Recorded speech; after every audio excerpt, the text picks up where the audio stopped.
You ask Tiger to solve. This deals with linear equations with one unknown. The final result is y equals -1. Let's solve it step by step. Simplify the expression. Expand the parentheses.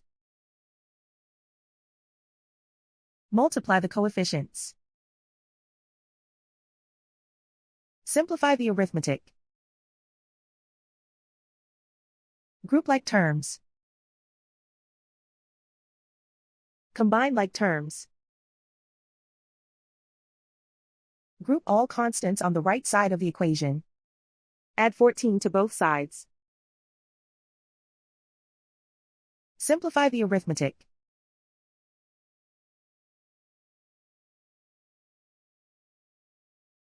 Isolate the y. Divide both sides by 17. Simplify the fraction.